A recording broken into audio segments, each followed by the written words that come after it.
Como orar por outra pessoa com poder? Como você pode orar por outras pessoas com poder? Por que é tão ineficaz orar por outras pessoas com música alta que nos impede de ouvir, entender e nos comunicar quando oramos? As chaves para a oração poderosa que estou prestes a compartilhar em 12 minutos vão além de tudo que aprendi nos meus primeiros 20 anos sentado na igreja e ouvindo centenas de sermões. Desde que meu entendimento mudou, muitas vezes vi mais milagres em um dia do que tinha visto anteriormente em 20 anos. Compartilhei essas chaves com muitas pessoas que então mudaram a maneira como oravam e viram milagres acontecerem que nunca tinham experimentado antes. Eu vi o Espírito Santo tocar milhares de pessoas com seu poder enquanto oro por outros na vida diária. A maioria das pessoas sente algo tangível acontecer quando oro por elas. As pessoas costumam dizer que sentiram um fardo sendo tirado, que se sentem mais leves, que sentiram um arrepio percorrer seu corpo ou que sentiram calor ou um peso da glória de Deus enquanto orávamos. Alguns veem uma visão. Muitos experimentaram curas milagrosas, com a dor indo embora, ossos se movendo, hérnias fechando e tumores ou cistos desaparecendo, enquanto orávamos. Outros sentiram espíritos atormentadores saindo. Algumas pessoas pensam que orar dessa forma é um misterioso dom espiritual. No entanto, a verdade é que há uma maneira eficaz de orar pelas pessoas, e há maneiras ineficazes de orar pelas pessoas. Claro, não podemos fazer nada sem a ajuda do Espírito Santo. Mas há coisas que podemos aprender sobre como honrar e fazer parceria com o Espírito Santo, e como orar com fé. O poder de Deus está no Evangelho, então certifique-se de que a base da sua oração seja o que Jesus realizou. Hebreus 9:10 ensina que o céu foi aberto e que nos foi dado acesso total à presença de Deus quando o corpo de Jesus foi dilacerado. Quando você orar, acredite que você tem um céu aberto. Implorar a Deus para abrir o céu é uma oração de descrença que nega o que o sacrifício de Jesus realizou. O nome de Jesus, Emanuel, significa Deus conosco. Efésios 1:9 diz que Deus revelou o mistério de sua vontade em Jesus, e Efésios 5:7 diz: não sejam tolos, mas entendam qual é a vontade de Deus. Jesus disse em João 14:9, se vocês me veem, veem o Pai. Jesus disse em João 15:15 eu não os chamo de escravos, mas os chamo de amigos. Um escravo não sabe o que seu mestre está fazendo, mas eu os chamei de amigos porque eu os fiz saber tudo o que aprendi de meu Pai. Para fazer a oração da fé, você deve estar convencido de qual é a vontade de Deus. Veja a vontade de Deus considerando o que Jesus fez. Ele estava cheio de compaixão, curou todos os doentes e expulsou demônios. Encontre a vontade de Deus nas Escrituras e na vida de Jesus. Não ore como um escravo que não conhece a vontade de seu mestre, mas ore como um amigo de Jesus e um filho que sabe o que o Pai está fazendo. A oração da fé é concordar com Deus como seu amigo, não implorar a Ele como um escravo. A Bíblia ensina que Jesus conquistou Satanás totalmente. Hebreus 2:14 diz que Jesus quebrou o poder de Satanás com sua morte. Orar em uma tentativa de quebrar o poder de Satanás é uma oração de descrença no que Jesus realizou. Ore com a atitude de que você está vindo para tomar os despojos de Satanás porque Jesus o derrotou. Ore com um alvo e, se possível, encontre um alvo que possa ser imediatamente identificado e testado depois que você orar. O apóstolo Paulo disse em 1 Coríntios 9:26 eu não luto como um boxeador batendo no ar. A oração a um Deus vivo não é um monólogo. Envolve ouvir. Para estabelecer seu alvo, ouça tanto o Espírito Santo quanto a pessoa pela qual você está orando. Pergunte à pessoa que está recebendo a oração qual é o seu pedido. Pergunte se ela tem dor no corpo ou precisa de cura. Você pode ter mais de um alvo. No entanto, se um alvo de sua oração for uma condição física com sintomas que podem ser testados, isso pode ser facilmente testado enquanto você ora. A cura de condições físicas encoraja a fé para outras situações que não são tão fáceis de testar imediatamente. Se a pessoa não lhe der um alvo específico e você não ouvir algo específico de Deus, ore as promessas das Escrituras e ore para liberar a glória de Deus sobre a pessoa, porque tudo o que ela precisa é encontrado na glória de Deus. Agradeça ao Espírito Santo pelo que ele está fazendo na vida dela. Você pode orar muitas promessas das Escrituras, como: Espírito Santo, obrigado por abrir os olhos do coração de João para ver sua glória. Encho-o de esperança pelo seu poder. Obrigado por estar derramando seu amor em seu coração. Obrigado por ter começado uma boa obra em sua vida e ser fiel para completá-la. Ore com base no que Jesus fez. Jesus, obrigado por ter dado sua vida por João, para redimi-lo. Obrigado por ter carregado suas dores, seus pecados e suas doenças na cruz. Espírito Santo, obrigado por realizar tudo que Jesus pagou na vida de João agora mesmo. Quando a pessoa lhe diz um pedido de oração específico, aplique as promessas de Deus a esse pedido de oração. A palavra primária para oração no Novo Testamento grego significa literalmente direcionar a vontade. Fazer um pedido a Deus é apenas um tipo de oração. No entanto, a oração também é falar em concordância com Deus em relação a uma pessoa, uma situação, uma doença ou um demônio. Aprenda a orar dessa maneira, unindo sua vontade em concordância com a vontade de Deus. Em vez de apenas falar com Deus, você está falando como um embaixador com uma mensagem que recebeu de Deus. Você está simplesmente concordando fervorosamente com a vontade de Deus que foi revelada em Jesus e nas Escrituras. Você pode orar assim: em nome de Jesus, toda dor seja curada. Tudo em seu corpo se mova para o lugar. Eu expulso toda aflição e ansiedade. Tudo que não está no céu, vá embora agora. Eu libero a paz de Deus por todo o seu corpo em nome de Jesus.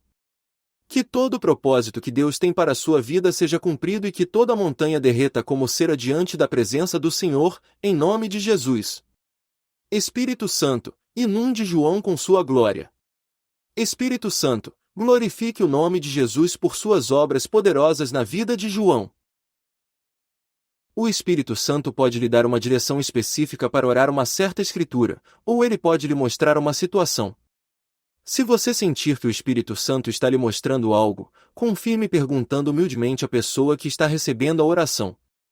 Você pode fazer perguntas como: você tem dor no rim esquerdo? Ou você tem estado ansioso sobre seu relacionamento com sua mãe? O Espírito Santo lhe mostra coisas para liberar seu poder nessas situações. Quando você tem uma impressão do Espírito Santo e a pessoa que está recebendo a oração confirma que é verdade, um tremendo poder espiritual é liberado quando você concorda com Deus. Simplesmente agradeça a Deus e concorde com Ele. Obrigado, Espírito Santo, por estar curando esse rim agora mesmo. Tudo seja agora, como é no céu. Jesus disse: não orem como os pagãos, porque eles pensam que serão ouvidos por suas muitas palavras. Algumas pessoas dizem muito porque estão orando em descrença. Ore de forma simples e fervorosa, usando suas palavras como um martelo e concordando com os propósitos de Deus para a pessoa. Deixe suas orações transbordarem com gratidão a Deus e uma convicção do triunfo de Jesus. Ore orações curtas e poderosas, e em seguida, pergunte à pessoa o que ela sentiu enquanto você orava. As pessoas podem sentir a dor sair, diminuir ou se mover em seu corpo. Elas podem sentir paz, leveza, um peso sendo tirado de seus ombros. Elas podem sentir algo saindo delas. Elas podem ter uma visão. Elas podem sentir calor em parte de seu corpo, ou em todo o seu corpo. Uma pessoa pode não sentir nada e ainda receber poderosamente do Senhor. No entanto, se a pessoa sentir algo acontecer, queremos saber o que é para que possamos continuar buscando nosso alvo em oração, e para que possamos glorificar a Deus pelo que Ele fez em sua vida. Muitas vezes, peço que as pessoas coloquem as mãos em concha quando oro, e eu coloco minhas mãos acima das delas. Eu digo: Espírito Santo, o corpo de Jesus foi rasgado para nos dar acesso à glória de Deus. Obrigado pelo peso da sua glória vindo sobre João agora mesmo. A maioria das pessoas sente tangivelmente algo como fogo, um peso ou eletricidade em suas mãos. Ao fazer perguntas à pessoa sobre o que aconteceu quando você orou, reconheça o que o Espírito Santo está fazendo e concorde com isso. Se a pessoa sentiu alguma manifestação do Espírito Santo, agradeça a Deus pelo que ela está fazendo. Ao agradecer a Deus, a manifestação do Espírito Santo aumenta. Deus está entronizado em nosso louvor e ação de graças. Se a pessoa teve dor ou alguma aflição e ela reduziu ou se moveu, ataque-a novamente como um embaixador de Jesus levando uma mensagem de Jesus. Toda dor vai embora agora. O movimento seja restaurado neste ombro, para a glória de Deus. Que a glória de Deus o inunde completamente, em nome de Jesus. Se um demônio se manifestar, repreenda-o, diga para ele sair e mantenha o foco em Jesus e sua vitória. Então faça perguntas a eles novamente. Se houver dor ou aflição, você pode orar algumas vezes até que ela desapareça. Se você sentir que o Espírito Santo está falando algo para você para a pessoa ouvir, compartilhe com humildade o que você sente que o Senhor está dizendo e confirme perguntando se faz sentido para ela. Quando as pessoas são curadas, libertas ou tocadas por Deus, glorifique a Deus compartilhando o testemunho. Para ministrar poderosamente em oração, você frequentemente estará ouvindo a pessoa e ouvindo o Espírito Santo ainda mais do que está falando. Você frequentemente estará concordando com Deus e agradecendo a Ele mais do que está fazendo pedidos. Entender é essencial. Alguns cristãos fazem todos orarem uns pelos outros com música alta tocando, mas é muito difícil orar efetivamente por outra pessoa dessa forma. Como você pode atingir seu alvo para oração sem entender o que a pessoa está dizendo? Como a pessoa pode ser edificada se ela não entende você? Como você pode reconhecer o que Deus fez e glorificá-lo se você não consegue ouvir para perguntar e entender o que a pessoa experimentou quando você orou? 1 Coríntios capítulo 14 diz que se alguém fala publicamente em línguas, outra pessoa deve interpretar para que as pessoas entendam e sejam edificadas. Tudo deve ser feito para edificação, e então se não houver interpretação de uma língua, a pessoa que fala deve falar consigo mesma e com Deus. Se você fala em línguas quando ora por outra pessoa, então também ore com uma interpretação em uma língua que ela possa entender. Fazer com que todos orem uns pelos outros quando a música é alta para que ninguém possa ouvir para entender uns aos outros, é a mesma coisa que ter pessoas gritando em línguas sem interpretação. Não edifica a pessoa se ela não consegue entender. 1 Coríntios 12 nomeia 9 manifestações específicas da graça de Deus, incluindo a mensagem de sabedoria, mensagem de conhecimento, profecia, curas, milagres, fé, línguas, discernimento de espíritos e interpretação de línguas. 5 delas são explicitamente falando, e as outras 4 geralmente operam por falar e entender. A única que geralmente não requer entendimento é falar em línguas sem interpretação. Portanto, se quisermos facilitar a obra do Espírito Santo para que as pessoas sejam edificadas quando oramos umas pelas outras, o volume de qualquer música deve ser mantido baixo o suficiente para que as pessoas possam ouvir. Se for difícil ouvir ou entender, é muito mais eficaz e poderoso orar pelas pessoas fora da reunião, não durante ela. Na maioria dos casos, nem estou interessado em orar por alguém quando a música está tão alta que não conseguimos ouvir. Vou esperar até depois do evento terminar. O que você aprendeu com este pequeno vídeo sobre orar por pessoas com poder? Eu adoraria ouvir seus pensamentos. Melhor ainda, vá e coloque isso em prática, depois volte e me conte nos comentários o que aconteceu. Inscreva-se para testemunhos e verdades poderosas para ajudá-lo a andar na realidade celestial de Deus na Terra.